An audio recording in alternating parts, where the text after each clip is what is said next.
Okay, the Lord just had me get up. I was relaxing, and He told me to make this video. So here we go. Matthew, it's about the rapture. This is the rapture that I'm about to read to you. And it's Matthew chapter 13, starting in verse 47.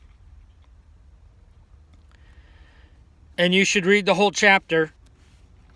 But verse 7, Jesus says, "Once again, the kingdom of heaven is like a net that was let down into the lake and caught all kinds of fish. When it was full, the fishermen pulled it up on the shore. Then they sat down and collected the good fish in baskets, but threw the bad away. This is how it will be at the end of the age. The angels will come and separate the wicked from the righteous and throw them into the blazing furnace, where there will be weeping and gnashing of teeth. Have you understood all these things?"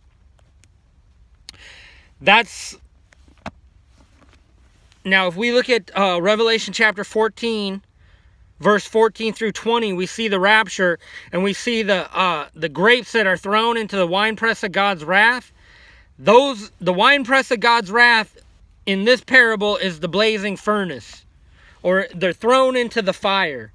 And the weeds among the wheat are thrown into the fire. Remember, the angels are in charge of the harvest.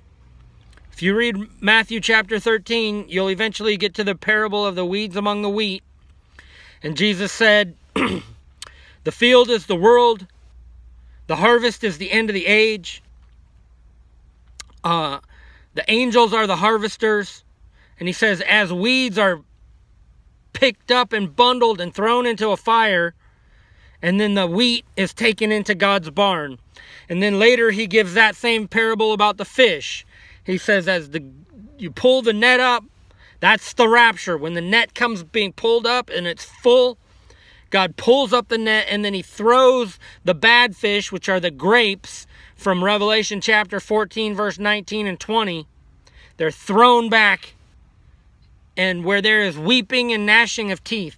This earth, wherever you see weeping and gnashing of teeth, that's this earth after the rapture.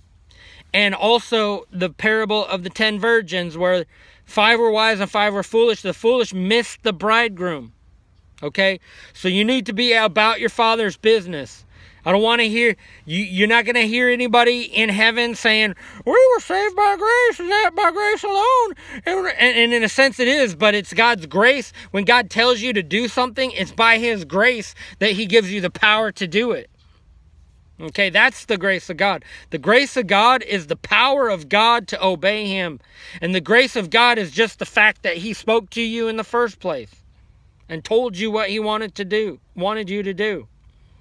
So, if people are going to stand there and say, Jesus paid it all, He did it all on the cross, I don't have to do nothing.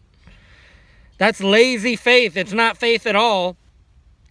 And I'm just saying, there are requirements of God. Look at the